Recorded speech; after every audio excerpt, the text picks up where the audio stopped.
Olá, graça e paz da parte do Senhor Jesus Cristo, amém? Você que nos assiste e nos acompanha, seja bem-vindo. Você está no canal Beit Sefer, Escola Bíblica à Distância. Eu não sei você, mas eu tenho assistido tantas notícias ruins que parece que de alguma forma não há mais esperança. As autoridades e governos, por que não dizer a humanidade, não sabem o que fazer diante de tantas incertezas e desgraças. Sem dúvida, esta terra, como diz as Escrituras, é um vale de lágrimas. Tenho visto também que as esperanças das pessoas se frustram de maneira assustadora, porque elas não sabem o que fazer. Porém, eu quero convidar você a desenvolver no Senhor uma fé inabalável. Embora as circunstâncias possam ser desafiadoras em nossos dias, em todos os sentidos, e isso é uma verdade, as Escrituras nos convidam a confiar em Deus e pôr nele a nossa esperança. Precisamos entender que ainda nos resta uma esperança, porque Deus existe. Ele é Senhor da história e Ele controla todas as coisas. Ainda temos onde nos agarrar, temos uma razão para continuar vivendo e podemos crer. Na verdade, em um mundo de desesperança, somos convidados a sermos mensageiros, porta-vozes de Deus, dizendo a todas as pessoas que ainda há esperança. Eu quero ler a Bíblia em Salmos 62, versículos 1 ao 12. Vamos lá? Nos diz assim as Escrituras: somente em Deus, ó minha alma, espera silenciosa. Dele vem a minha salvação. Só Ele é a minha rocha e a minha salvação, e o meu alto refúgio, não serei muito abalado. Até quando acometereis vós a um homem, todos vós, para o derribares, como se fosse uma parede pendida ou um muro prestes a cair? Só pensa em derribá-lo, da sua dignidade na mentira se comprarem, de boca bendizem, porém no seu interior maldizem. Somente em Deus, ó minha alma, espera silenciosa, porque dele vem a minha esperança. Só Ele é minha rocha, é a minha salvação, é o meu alto refúgio, não serei jamais abalado. De Deus depende a minha salvação e a minha glória. Estão em Deus a minha forte rocha e o meu refúgio. Confiai nele, ó povo. Em todo o tempo derramai perante ele o vosso coração. Deus é o nosso refúgio. Somente vaidade são os homens plebeios, falsidade e os de fina estirpe pesados em balança. Eles juntos são mais leves que a vaidade. Não confieis naquilo que extorquis, nem vos vanglorieis na rapina. Se as vossas riquezas prosperam, não ponhais nela o coração.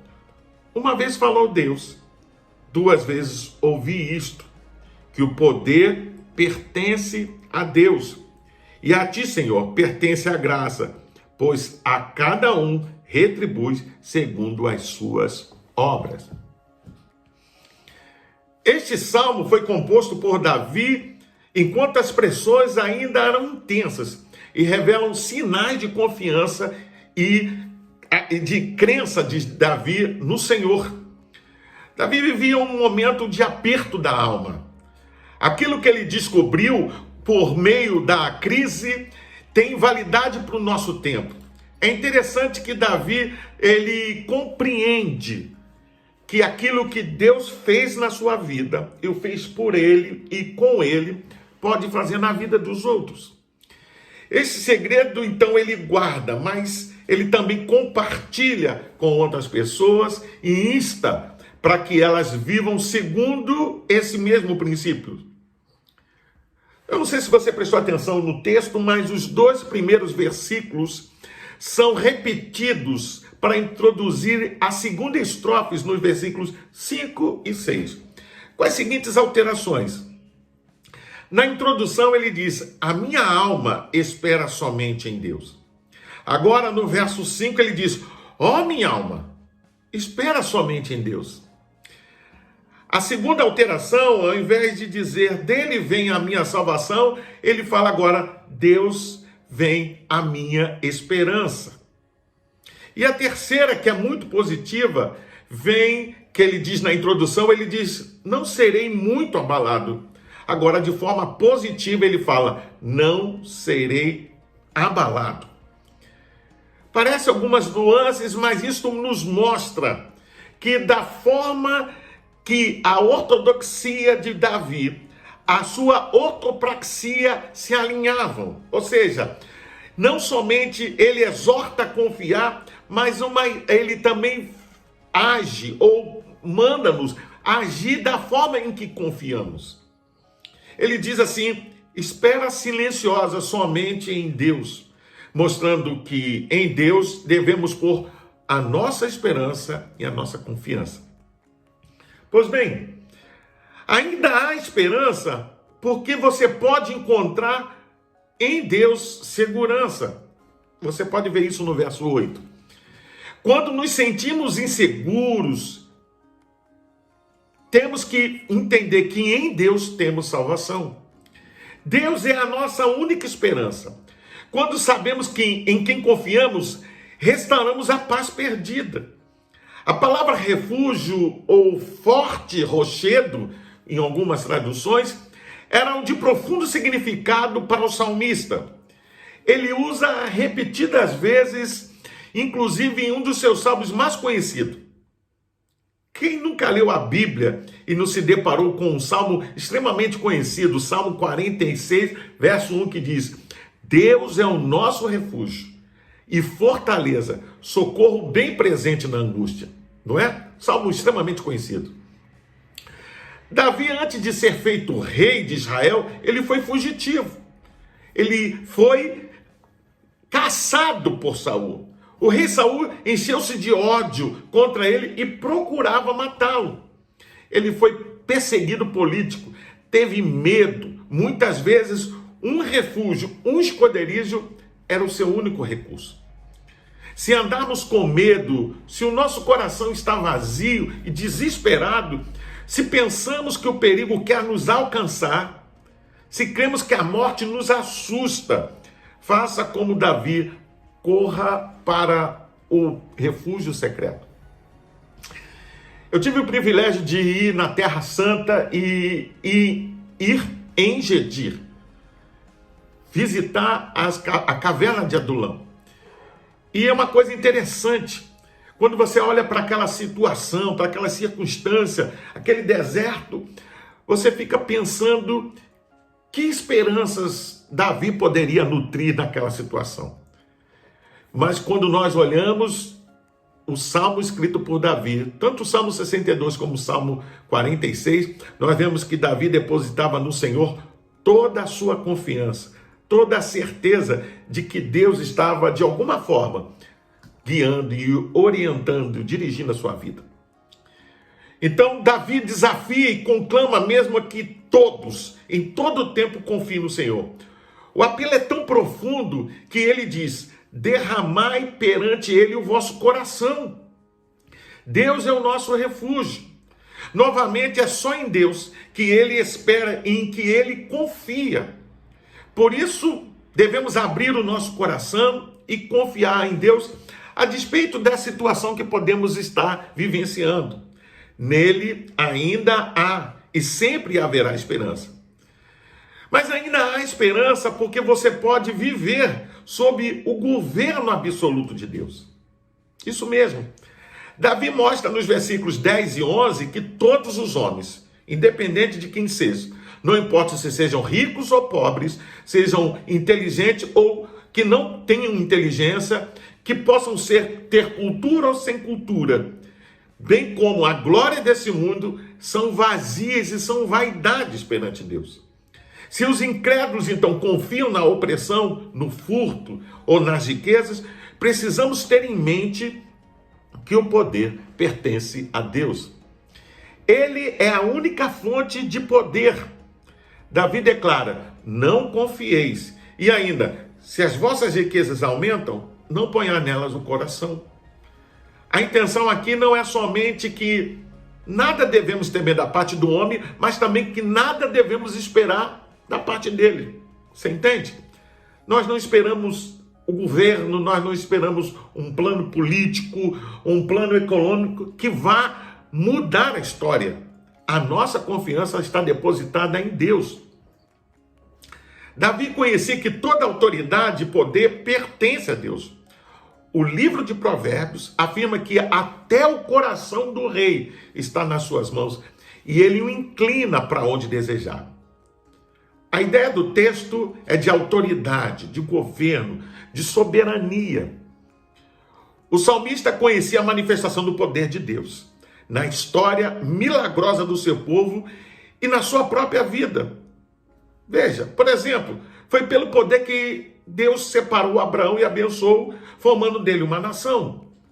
Foi pelo poder que Deus povoou o Egito com seus escolhidos. Foi por esse mesmo poder que Deus libertou o povo da escravidão e abriu o Mar Vermelho.